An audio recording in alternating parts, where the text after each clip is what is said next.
23. 20 degrees. This freezer's been 20 degrees all day. HTA, high temp alarm. I can hear the solenoids open. I got hot liquid line coming down. Like I said, you hear that hissing? Sounds like the sound of Freon running through the system. Fans are running low speed.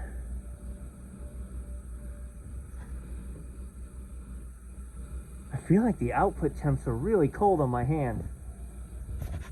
All right, let's go see what's going on the roof. All right, this is our freezer, this is our cooler.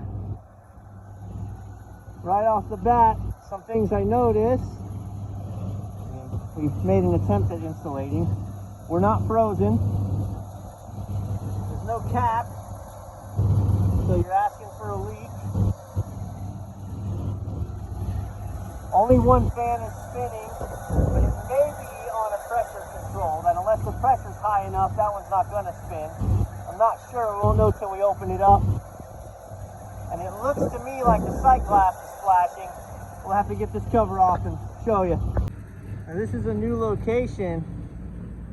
I've never been on this roof before. They have conditioned makeup air, but somebody's got a sense of humor. That's the back of house unit. This is the front of house unit. Listen.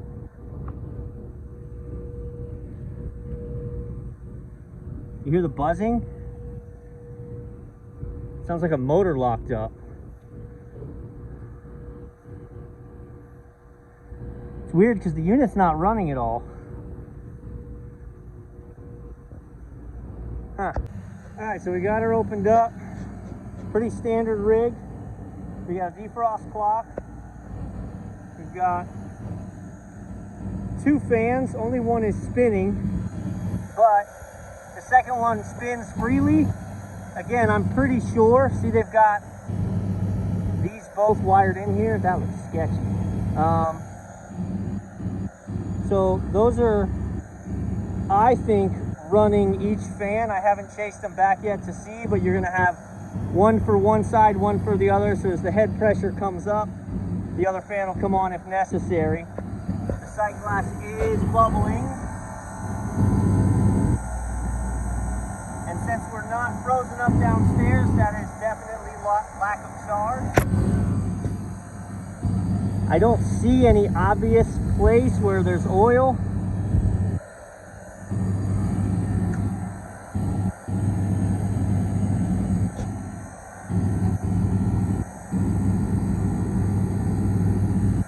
I'm gonna get the leak detector up here and the gauges, and I'm gonna put it in a defrost to shut it down.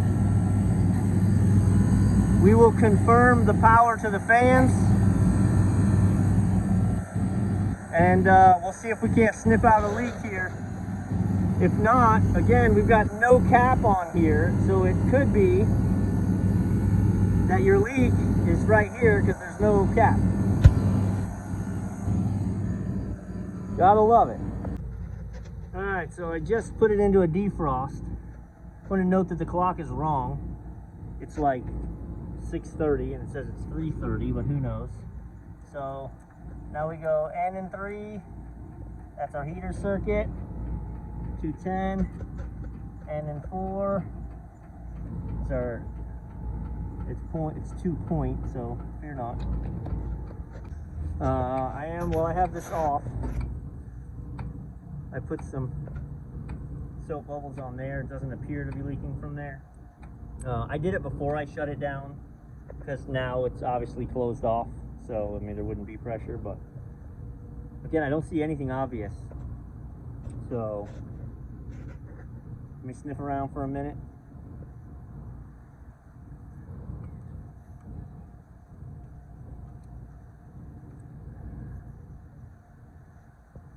I don't see any evidence of oil anywhere, unless it's coming from, these are prone to leak. We'll sniff that out good and see. Also want to chase the wiring of that fan and see what's up with it. All right, so I got no hits on the leak detector up here at all. Nothing in there, nothing coming out of the discharge line, nothing at any of the valves or the king valves, the service ports. So I don't see any evidence of a leak up here. What is interesting is that when I put it in a defrost, which is unique, the defrost clock up here kills the cooling circuit, but it doesn't close the thermostat downstairs. So the solenoid is still open. So that's a unique setup, because they've got one of those Ketatherm displays downstairs. I don't think it's a Ketatherm, I think it's the other one. But it could be controlling the defrost, but it's not. They're using a clock, but they have it wired from a separate source controlling the solenoid. So that's why it's super weird. Also, I want to prove by clogging up, I want to put a steel plate. I want that fan to come on.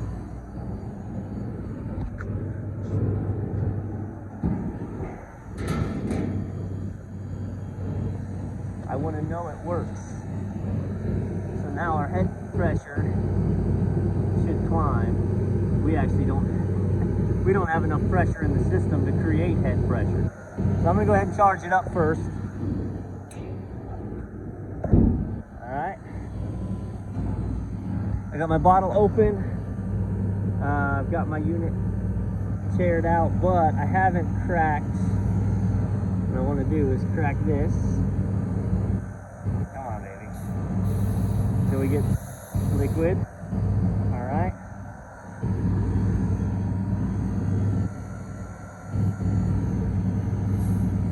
Crack this till I get liquid. Okay. Now we're going to tear that out. So we are taking into account the gas in the hoses. Alright. And we're going to put some juice in it. Bit of Cyclad.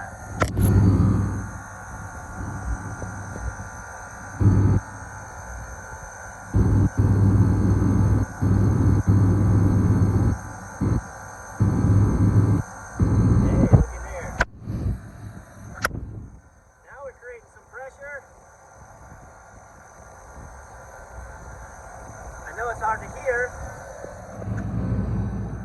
So we're up to almost 2 pounds. Sight glass is still flashing. We're going to give it a minute, let the pressures equalize out.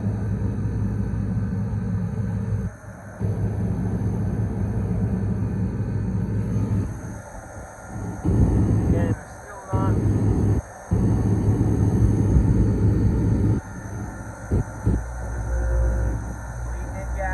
Clear the sight glass. No more flashing. Get close.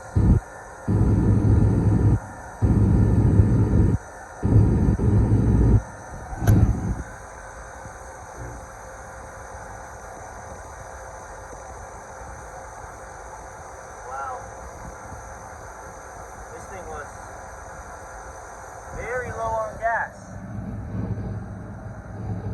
404.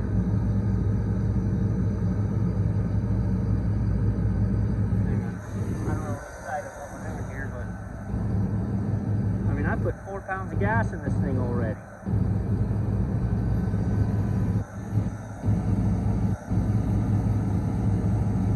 I'm going to stop for a minute. Am I missing it? Where's the volume?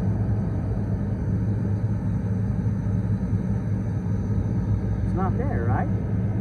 Model, serial number, volts, phase 404, 819. 12 amps, 1.6 horsepower,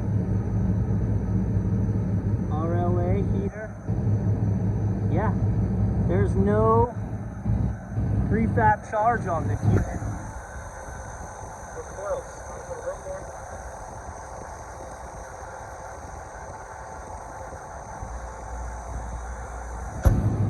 Now she's pretty cleared up.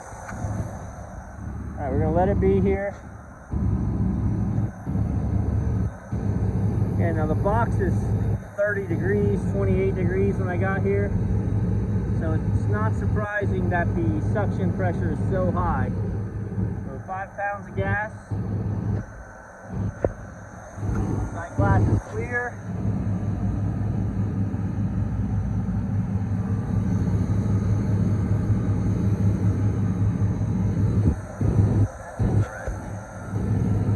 Is that oil or sweat?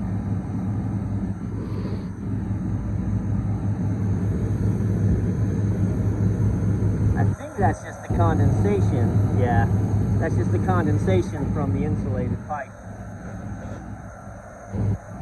All right, so let's let this be. We'll let the box come down to temp. That'll bring our suction pressures down. I'm gonna go look at this air conditioner real quick. See what we got brewing over there. So I guess the moral of the story is, if you don't have the right size filter, just use the ones you got. Sheesh. Shoddy, man. Let's get the right filters.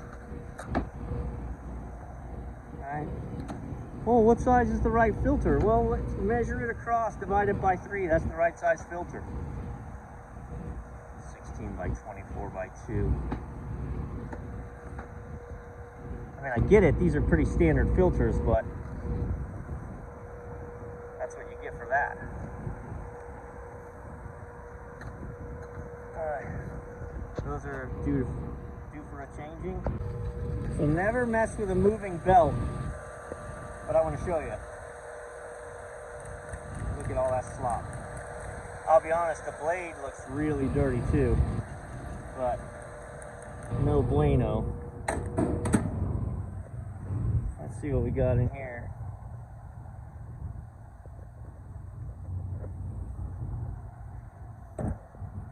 So look at how wide open that is. Alright, so the blower wheel is not bad. It looked worse than it was. But this isn't okay. So we gotta adjust this, which is gonna happen right here. That's quick and easy. You just loosen the nuts and then drive it down. It'll push this whole plate down. There we go. Much more better.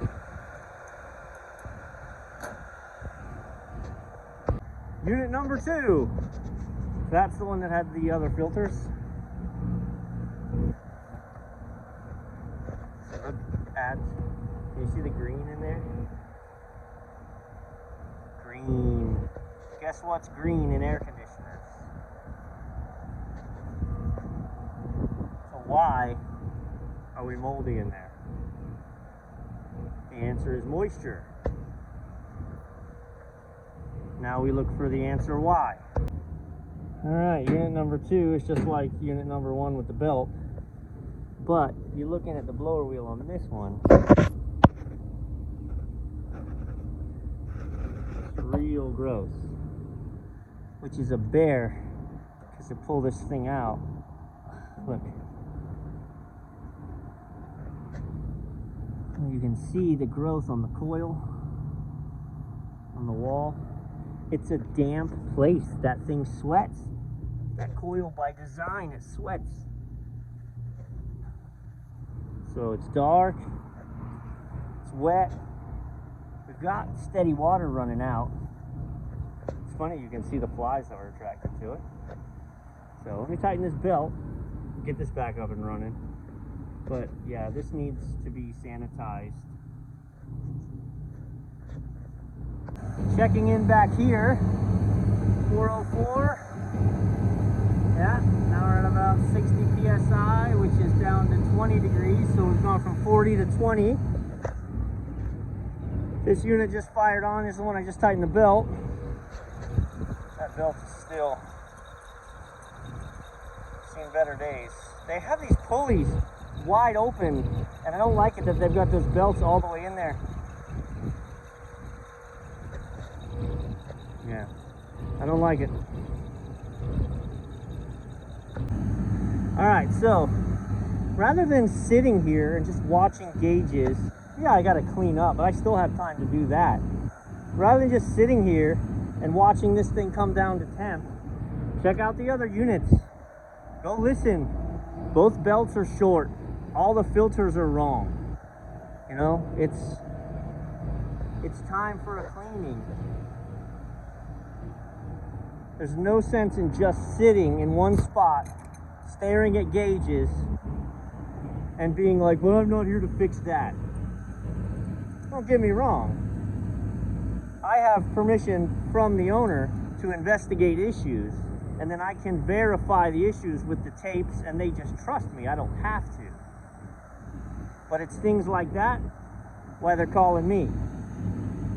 Because I'm not here for my 2-hour job on the walk-in, and while there's a problem on the cooler, no, that's a different call. We're starting over. I'm here. My tools are on the roof. Let's roll.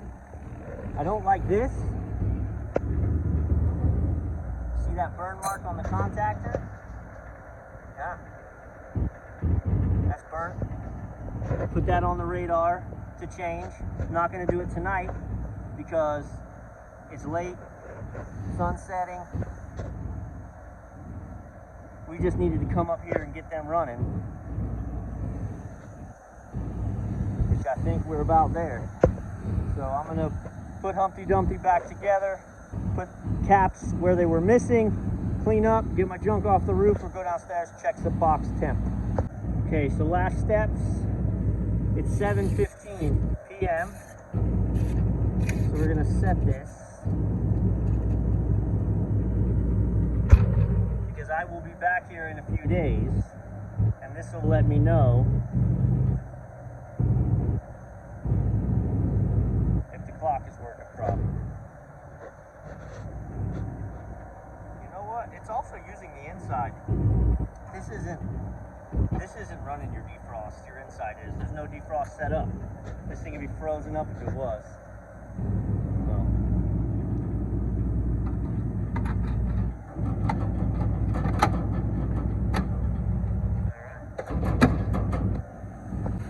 All right. She's all back together. I'm picking up my trash. We re-insulated the line. Let's go downstairs, verify box temp. We should be good to go. That's better. 0.2.